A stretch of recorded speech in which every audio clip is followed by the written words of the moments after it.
प्रिय छात्रों, धर्म ये हमारे आज का शीर्षक है। तीसरा चैप्टर है। इसके बारे में हम अब विस्तार से आज समझते हैं।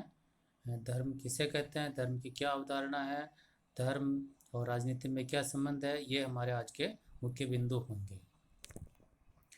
धर्म को अंग्रेजी में रिलीजन कहा जाता है, जिसका अर्थ है आस्था, विश्वास या अपनी मान्यता। इसी प्रकार धर्म संस्कृत भाषा के धारणार्थ शब्द से बना है, जिसमें दृ धातु है, जिसका आशय है धारण करना। तो ये धर्म का जो मूल रूप है कि ये किस धातु से बना हुआ है, इसकी शाब्दिक व्याख्या हुई, ये आपको याद रखना है कि धर्म रिलीजन शब्द कहा जाता है अंग्रेजी में, और इसका अर्थ होता है आस्था, विश्वास या अपनी मान्यता। और संस्कृत में इसमें त्रिधातु से बना हुआ शब्द है द्विधातु, जिसका अर्थ होता है धारण करना। भारत में धर्म को कर्तव्य, अहिंसा, न्याय, सदाचार एवं सद्गुण के अर्थ में मान्यता प्राप्त है। अर्थात धर्म एक ऐसी एकीकृत प्रणाली है जो अपनी प्रथाओं और विश्वासों में एक समुदाय विशेष को जोड़ता है। तदुपरांत यही समुदाय इस प्रणाली के आधार पर यह व्याख्या करते हैं कि उनके लिए क्या पवित्र है और क्या अलौकिक है। धर्मनिरपेक्षता। धर्मनिरपेक्षता से क्या आशय है, इसको हम समझते हैं। धर्म निरपेक्षता यानी किसी भी धर्म को मानने के साथ भेदभाव नहीं हो और सभी धर्मों का समान आदर हो, यानी धर्मों को समान दृष्टि से देखा जाए, यही धर्मनिरपेक्षता कहलाती है।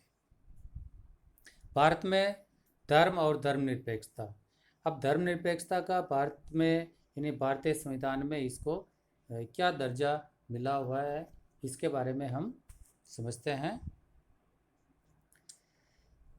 भारतीय दर्शन मूल रूप से एकांतवादी है, अर्थात प्राचीन काल में भारत में मात्र एक ही धर्म, सनातन धर्म प्रचलित था, परंतु वर्तमान में हमारे देश में अनेक धर्मों को मानने वाले हैं, यानी विभिन्न धर्मों को मानने वाले धर्मावलंबी हमारे भारत में निवास करते हैं। साथ ही भारत में ईश्वर को मानने वाले भी हैं और नहीं मानने वाले भी हैं, यानी ईश्वर को मानने वाले यानी आस्तिक व्यक्ति भी रहते हैं और नहीं मानने वाले नास्तिक व्यक्ति भी भारत में निवास करते हैं।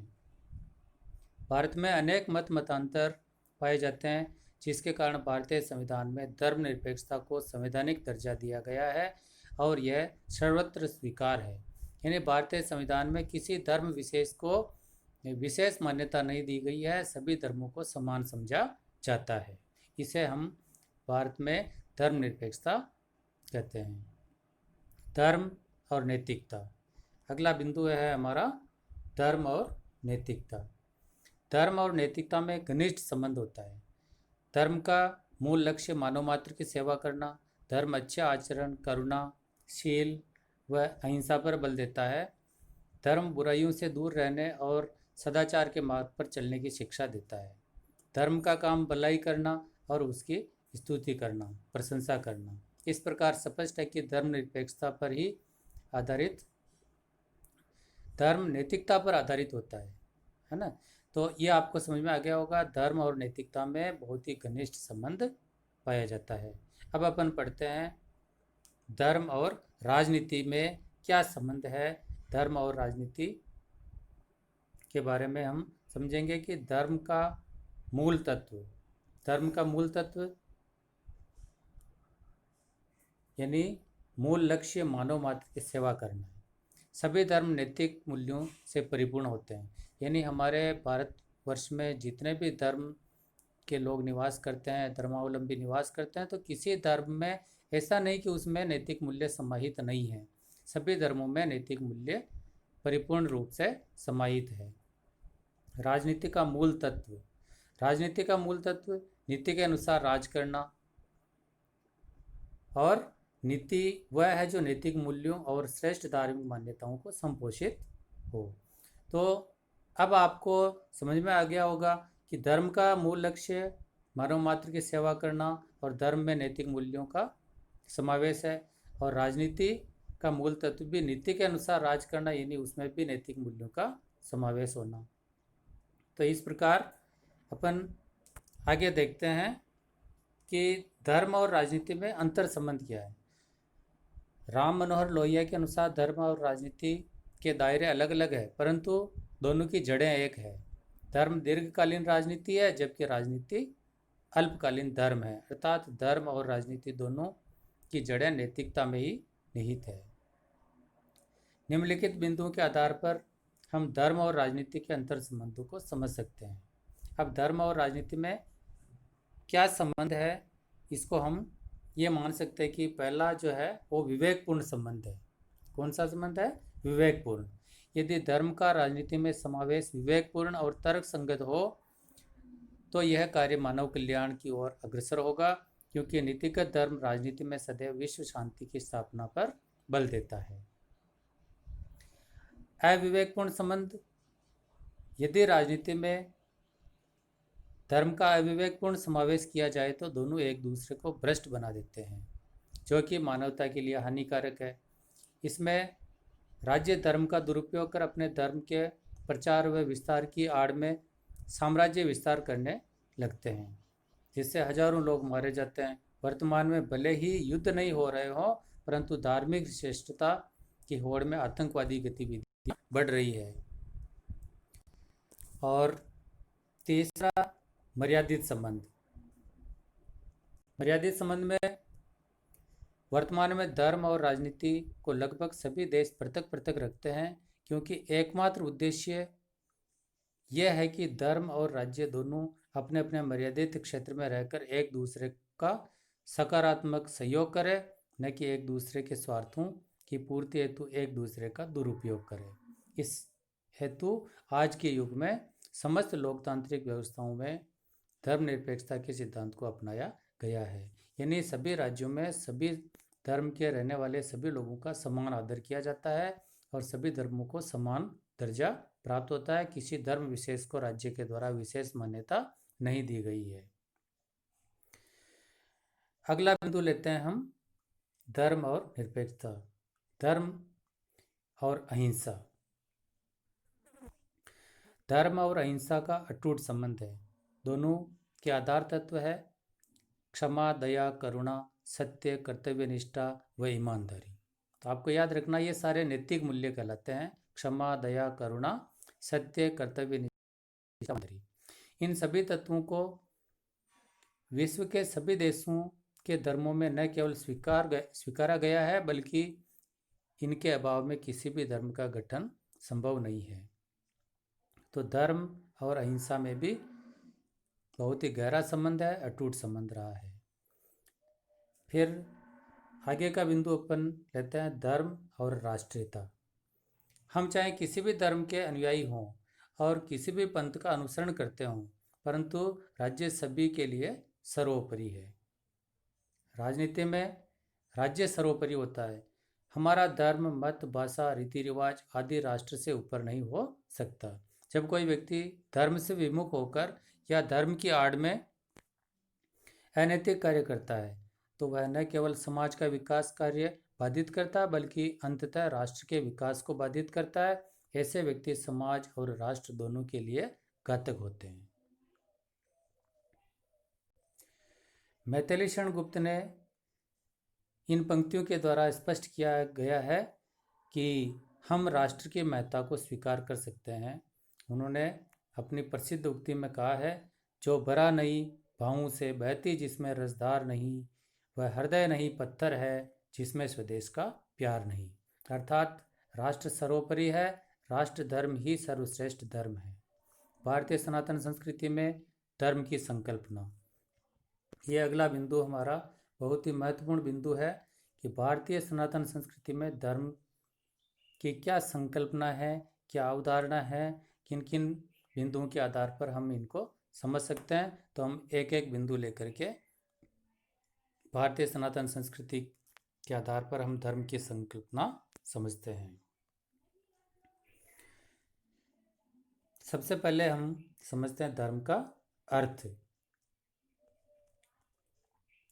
संस्कृत में धर्म शब्द धारणा शब्द से बना है, जिसमें द्रि धातु का प्रयोग हुआ है जिसका अर्थ है धारण करना। दूसरा, मानवता धर्म।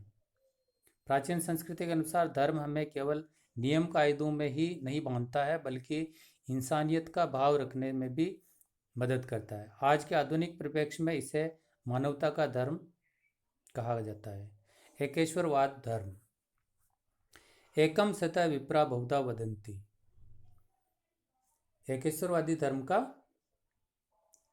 यह अर्थ है कि एकम सतः विप्रा बहुधा वदन्ति। ऋग्वेद के अनुसार अद्वितीय ब्रह्म अर्थात सत्य एक ही है, केवल बुद्धिजीवियों ने इसे समय समय पर अलग अलग नामों से पुकारा है, अर्थात ईश्वर एक है। उसको कहते हैं अपन एकेश्वरवादी धर्म। फिर अहिंसा में विश्वास। भारतीय सनातन धर्म की संकल्पना हम ये समझ सकते हैं कि अहिंसा में विश्वास करता है। हिंसायाम द्वैते यासा हिंदू, अर्थात जो मन कर्म वचन आदि से अपने आप हिंसा से दूर रखें और अपने कर्म से दूसरों को कष्ट न दें, वह हिंदू है, यानी वह हमारा सनातन धर्म कहलाता है। तो इसमें अहिंसा में विश्वास किया जाता है। फिर पांचवा बिंदु लेते हैं अपन साधना पक्ष। भारत में धर्म का संबंध साधना पक्ष है जिसका लक्ष्य मानव आत्मा का उत्थान करना है, यानी ईश्वर की आराधना करने में वह व्यक्ति जो साधना करता है उसके आत्मा का उत्थान होता है। फिर है धर्म के लक्षण। धर्म के लक्षण क्या क्या है इसके बारे में हम देखते हैं कि याज्ञवल्क्य ने धर्म के 9 लक्षण बताए हैं। यह है अहिंसा, सत्य, अस्तेय, स्वच्छता, इंद्रिय निग्रह, दान, संयम, दया व शांति। इसी प्रकार मनुस्मृति में धर्म के 10 लक्षण बताए गए हैं। तो अहिंसा यानी मन कर्म वचन से किसी को कष्ट नहीं पहुंचाना, सत्य बोलना, अस्तेय चोरी नहीं करना, स्वच्छता का पालन करना, इंद्रियों पे नियंत्रण रखना, दान करना, संयम रखना, दया और शांति। इस प्रकार जो ये 9 लक्षण है हमारे मानवता के अंदर, इनको अपन नैतिक मूल्य के नाम से भी जानते हैं। तो इनका हमारे सनातन धर्म में समावेश किया गया है। फिर मानव कल्याण की भावना। भारतीय संस्कृति में यह कहा जाता है कि मैं न तो राज्य की कामना करता हूँ और न ही स्वर्ग और बस यह कामना करता हूँ कि मैं दुखी प्राणियों के कष्टों को दूर कर सकूं। अर्थात भारतीय धर्म में मानव के कल्याण की भावना का समावेश है, यानी परोपकार सबसे बड़ा धर्म माना गया है। भिन्न भिन्न उपासना पद्धतियों और भिन्न भिन्न मतों के अनुसार सनातन धर्म वेदों पर आधारित है। हमारा जो सनातन धर्म प्राचीन काल में भारत में यही सनातन धर्म माना जाता था, जिसका आधार क्या था? वेद। चारों वेदों पर आधारित ये सनातन धर्म है, जिसमें भिन्न भिन्न उपासना पद्धतियाँ, मत, संप्रदाय व दर्शन निहित है।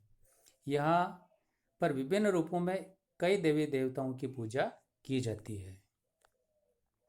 अब अपन आगे लेते हैं ईसाई धर्म की अवधारणा। ईसाई धर्म की अवधारणा में ईसाई धर्म की निम्नलिखित धार्मिक मान्यताएं हैं। देखिए, प्राचीन काल में हमारे देश में सनातन धर्म अपनाया गया। फिर धीरे धीरे हमारे देश में प्राचीन काल में विभिन्न प्रकार के विदेशों से अनेक प्रकार की व्यापार करने की दृष्टि से या अपने साम्राज्य विस्तार की दृष्टि से जब ये जातियां हमारे देश में निवास करने लगी तो विभिन्न प्रकार के धर्मावलंबियों का आगमन हुआ। तो यहाँ पर हमारे देश में विभिन्न धर्मों को मानने वाले लोग निवास करने लगे।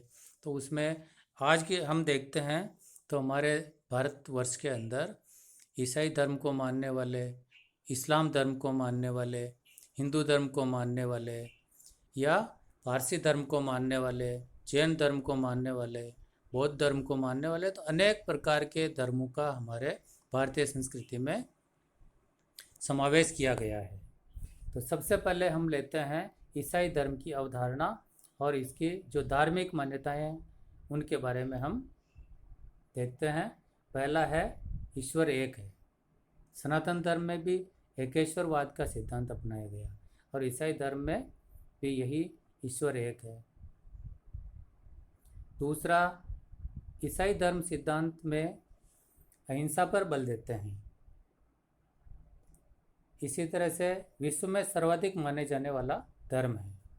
ईसाई धर्म विश्व में सर्वाधिक माने जाने वाला धर्म है। ईसाई धर्म में विभिन्न संप्रदाय है, जैसे कैथोलिक, प्रोटेस्टेंट आदि। इसमें धर्म और राजनीति दोनों की समांतर सत्ता को स्वीकार किया गया है। फिर लेते हैं हम इस्लाम की संकल्पना।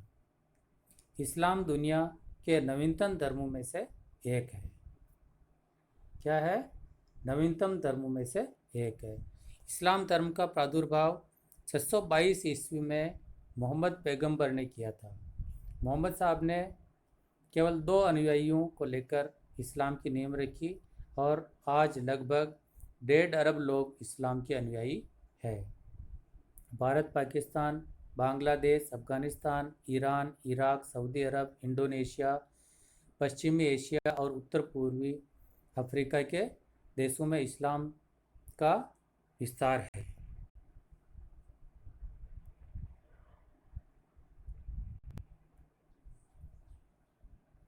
इस्लाम की प्रमुख मान्यताएं। इस्लाम धर्म व राजनीति में कोई भेद नहीं करता। इस्लाम एकेश्वरवाद में विश्वास करता है। मौलिक रूप से इस्लाम में अहिंसा और नैतिकता पर बल दिया गया है, परंतु वर्तमान में इस्लाम के नाम पर बढ़ रही धार्मिक कट्टरता विश्व के लिए घातक बन रही है। इस्लामिक राज्यों में लोकतंत्र का अभाव पाया जाता है। इस्लाम आध्यात्मिक व लौकिक, अलौकिक और व्यावहारिक क्षेत्र में धर्म और धर्म निरपेक्षता में कोई भेद नहीं करता है।